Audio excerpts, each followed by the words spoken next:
नमस्कार, आप देख रहे हैं विमर्श न्यूज। मैं हूं आकाश, आपके साथ पेश है खबरों का बुलेटिन। मंगलवार को जेडीयू ने एक देश एक चुनाव को समर्थन दे दिया। इसके बाद मंत्रिमंडल में इस प्रस्ताव को पारित कर दिया गया। केंद्रीय मंत्रिमंडल के प्रस्ताव के अनुसार शीत सत्र में लोकसभा और राज्यसभा में एक चुनाव का प्रस्ताव आएगा।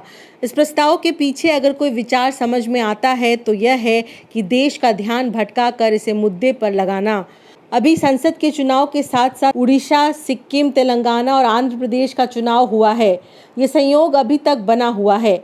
एक देश एक चुनाव के साथ चुनाव क्षेत्र के परिसीमन का काम भी जोड़कर दिखलाया जा रहा है।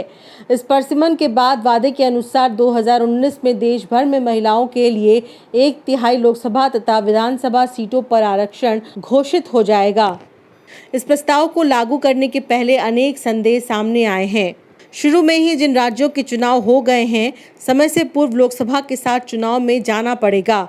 उनमें उत्तर प्रदेश, मध्य प्रदेश, राजस्थान, छत्तीसगढ़ आदि राज्य भी होंगे। ये देखिए, ये प्रैक्टिकल नहीं है और ये चलने वाला नहीं है।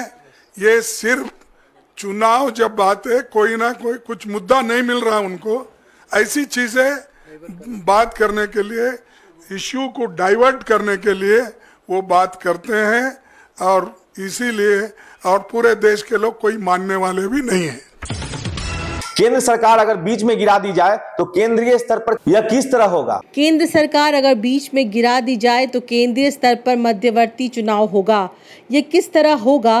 क्या 2019 के बाद 2034 में सभी लोकसभा और विधानसभाओं के चुनाव एक साथ करने के लिए बीच में गिरी सरकारों के साथ क्या होगा? क्या हर बार राज्यों में एक चुनाव के समय तक राष्ट्रपति शासन लगा देंगे? क्या मध्य अवधि चुनाव राज्यों में करेंगे तो 1934 तक के लिए ही होंगे? प्रश्नों के पिंडारा बॉक्स के बीच से आरोपों के तीर चलते रहेंगे। इन सब बातों के जवाब सवाल में जाने के पहले एक जरूरी सवाल है। व्यवहारिकताओं के लिए और एक देश के नारे के लिए इसे प्रस्तुत किया गया है। भारत जैसे विविधतापूर्ण देश में और संघीय व्यवस्था में ये ज़रूरी है कि विविधताओं या डाइवर्सिटी के ऊपर हमला ना हो। नेशनल यूनिटी का मतलब थ्रेट तो डाइवर्सिटी ना बन जाए। ये वंदे भारत या नमो भारत या वंदे मेट्रो की खबरों का सप्ताह रहा। बिहार को पहले से 4 वंदे भारत ट्रेन मिला हुआ है। पटना से रांची, कोलकाता, टाटानगर और लखनऊ के लिए अलग अलग वंदे भारत ट्रेन हैं। अभी गया से धनबाद होते हुए एक वंदे भारत कोलकाता जाएगी। दूसरी वंदे भारत ट्रेन भागलपुर से दुमका के रास्ते शांति निकेतन होते हुए कोलकाता जाएगी। तीसरा बनारस गया किऊल होते हुए देवघर जाएगी।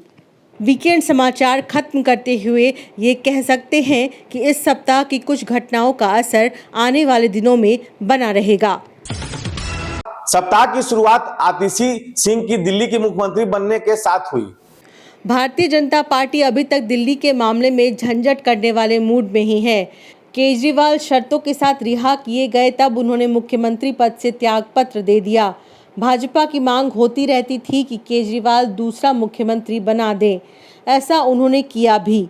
तब भाजपा के नेता इस विषय पर बेतुकी की टिप्पणियां करने से बाज नहीं आए। इस सप्ताह के आरंभ में आतिशी सिंह के नाम का प्रस्ताव आया। एक पुराने गतिरोध के बाद दिल्ली सरकार शायद फिर से स्कूलों में प्राण भर सके। संभव है कि इसे केजरीवाल द्वारा शुरू किए गए कामों में तेजी ला सके। दिल्ली की जनता भाजपा द्वारा पैदा की गई अस्थिरता और एकदम नए तरह की शुरुआत को समझने में नई दुविधा का शिकार हो रही है। शायद ये दुविधा मुक्त वातावरण में दिल्ली विधानसभा का अगला चुनाव हो। अरविंद केजरीवाल जी को सुप्रीम कोर्ट ने जमानत दी। एक ऐसे कानून में जमानत दी जिसमें टीएमएलए में जमानत मिलना लगभग असंभव होता है। और सुप्रीम कोर्ट ने ना सिर्फ उन्हें बेल दी, बल्कि बेल देते हुए केंद्र सरकार के मुंह पे तमाचा मारा और कहा कि अरविंद केजरीवाल जी की गिरफ्तारी एक दुर्भावना के तहत हुई थी। ये कहा कि केंद्र सरकार की एजेंसी सीबीआई, ईडी पिंजरे में बंद एक तोते की तरह हैं जो सिर्फ अपनी मालिक की आवाज में बोलती हैं। मुझे नहीं लगता कि इस देश के इतिहास में ऐसा कोई नेता रहा होगा, ऐसी ईमानदारी और नैतिकता की मिसाल रही होगी जो आज अरविंद केजरीवाल ने देश और दुनिया के सामने रखी है। अब हम सभी दिल्ली वालों को मिलकर एक ही काम करना है। अरविंद केजरीवाल जी को फिर से फरवरी में होने वाले चुनाव में दिल्ली का मुख्यमंत्री बनाना है। अगर दिल्ली के लोग अरविंद केजरीवाल जी को दिल्ली का मुख्यमंत्री नहीं बनाते तो जो फ्री बिजली आज दिल्ली वालों को मिल रही है, भारतीय जनता पार्टी अपना षड्यंत्र रच के उसको खत्म कर देगी। तिरुपति मंदिर में देसी घी के नाम पर बाहरी तेल मिलाया जा रहा है। गुजरात के एक लैब में जांच के बाद उभरा है। चंद्रबाबू नायडू पूर्व मुख्यमंत्री केसीआर को जिम्मेदार ठहरा रहे हैं। लड्डू में घी की जगह पर उनके साथ में गाय की चर्बी का तेल और अन्य बाहरी तेल मिलाया जा रहा था। इस पर विश्व हिंदू परिषद ने ये प्रक्रिया दी है कि मंदिरों पर सरकार और बोर्ड का नियंत्रण नहीं होना चाहिए। इन लोगों का भगवान में विश्वास नहीं होता। पूर्व मुख्यमंत्री केसीआर ने चंद्रबाबू नायडू के आरोप के जवाब में कहा है कि वो खुद भगवान में विश्वास नहीं करते, इसीलिए इस खबर को हवा दे रहे हैं। नालंदा में दलित बस्ती को जलाने के लिए जो लोग आगे आए थे, उनके पीछे कौन थे? ये गहरा विवाद का मसला है। इस पर इस सप्ताह हमारे संवाददाता ने घटनास्थल से लोगों की प्रतिक्रिया जुटाई है। जो हमलावर थे उनके पीछे इसे बड़े माफिया और बालू माफिया लगे हुए थे। यहाँ जो घरों को जलाया गया है, ये घटना कैसे हुआ? ये घटना मसलन जमीन से संबंधित जुड़ा हुआ है। ये समझिए कि सोची समझी एक साजिश है, एक साजिश के तहत हुआ। इसमें बड़े बड़े लोगों का संरक्षण है, क्योंकि अपराधी जो है वो इनकी उतनी कैपेसिटी नहीं है कि इस तरह का घटना को अंजाम दे सकते हैं। इसमें बड़े बड़े भू माफिया, बालू माफिया से जुड़ा हुआ मामला है, क्योंकि ये लगभग जमीनें जो है 20-22 बीघा के आसपास की जमीनें हैं। इसकी लड़ाई चल रही है। इसी के कारण ये घटना को अंजाम दिया गया। दलित परिवार को डराया गया, धमकाया गया, घर में आग लगाया गया ताकि ये लोग यहाँ से पलायन कर सके। कितनी संख्या में लोग आए थे? लगभग इन स्टेटमेंट के अनुसार इन लोगों को लगभग बता रहे हैं 100 की संख्या में। अच्छा, ये जो घटना हुई थी तो जो लोग थे यहाँ आसपास के बचाव में कुछ कार्य किया? नहीं सर, यहाँ पर जो भी लोग हैं एक तरह से मजदूर क्लास के लोग हैं, और जो महिलाएं थी यहाँ पे और बाकी जेंट्स जो है उस समय लगभग करीब काम करने लोग चले जाते हैं, अपने अपने काम में जाते हैं। वो लोग आने से पहले तो जब वो लोग लगातार आए तो ऐसा बताया जा रहा है कि यहाँ पे लगातार 150 राउंड फायरिंग हुआ। मांझी जी का बयान आया है कि ये जो घटना हुआ है भले ही पासवान समाज के द्वारा कराया गया, लेकिन इसके पीछे यादवों का हाथ है। सच्चाई लगती है? तो सर मैं तो पहले ही बोल के गया हूँ कि इसमें बड़े बड़े लोगों का संरक्षण मिल रहा है। जो अपराध किए हैं उनके ऊपर किन्हीं बड़े बड़े लोगों का हाथ है। जीतन राम मांझी ने कहा है कि पासवान लोगों के पीछे यादव जाति के दबंग का हाथ है। उन्होंने कहा पहली गिरफ्तारी में भी यादव जाति के 12 लोग हैं।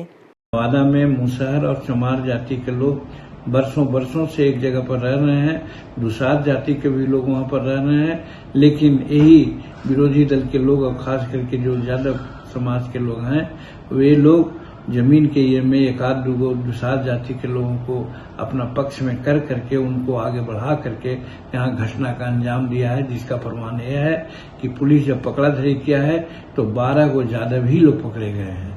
तो इससे साबित यही हो रहा है कि समूचे बिहार में वो लोग अभियान चला रहे हैं कि शेड्यूल कास्ट जी जमीन पर रह रहा है तो न रह रहा है तो सब जमीन को अपना कब्जा में लेकर के उसको अपना मकान बनाते हैं या बेचते हैं। इस पर सरकार को ध्यान देना चाहिए। बिहार के प्रति व्यक्ति आय में बढ़ोतरी हुई है। जो प्रति व्यक्ति सालाना आय 60,000 रुपए से कम थी, वो अब बढ़कर 67,000 रुपए हो गई है। बिहार की प्रति व्यक्ति सालाना आय आसपास के राज्यों से काफी कम है।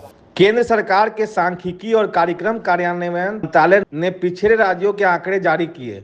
बिहार, मध्य प्रदेश, पश्चिम बंगाल और उड़ीसा का सांख्यिकी सर्वे गौर करने लायक है। बिहार प्रति व्यक्ति आय में इन सभी राज्यों से काफी पीछे है। झारखंड का प्रति व्यक्ति आय 1,05,000 से अधिक है। पश्चिम बंगाल का 1,54,000 से अधिक है। मध्य प्रदेश का प्रति व्यक्ति आय पश्चिम बंगाल के लगभग बराबर है। उड़ीसा का प्रति व्यक्ति आय 1,63,000 रुपए है। उत्तर प्रदेश का प्रति व्यक्ति आय बिहार से अधिक और इन अन्य राज्यों से कम है। स्थिर मूल्य पर भी आमदनी में बढ़त की गणना दी गई है। कर्नाटक के मंडिया जिले में हरा रंग रखने वाले लोग केसरिया रंग में रंग रहे हैं। अनेक विवाद पूरे सप्ताह में उभरे। 1960 के सिंधु जल ट्रीटी पर फिर से विचार करने के लिए भारत ने फाइल खोली है। पाकिस्तान के साथ 64 साल बाद विवाद बना है। ये बहुत सरल मसला है जिसे हर कोई को समझना चाहिए।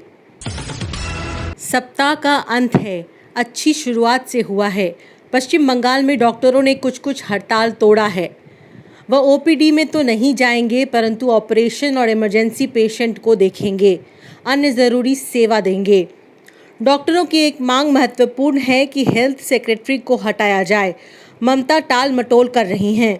एक सप्ताह के बाद स्थिति को रिव्यू करके फिर से हड़ताल पर जाने की धमकी भी दे दी है। सप्ताह के अंत में वीकेंड न्यूज़ अगले सप्ताह में प्रवेश का आधार बनेगा। आपको ये कैसा लगा? देखते रहिए। चैनल को सब्सक्राइब नहीं किया हो तो जरूर कीजिए। तो ये थी अब तक की खबरें। आपको हमारा खबरों का बुलेटिन कैसा लगा हमें कमेंट सेक्शन में जरूर बताएं। अगर यूट्यूब पे देख रहे हैं तो लाइक करें, सब्सक्राइब करें और बेल आइकन दबाना ना भूलें ताकि आपको हर पल का नोटिफिकेशन मिलते रहे।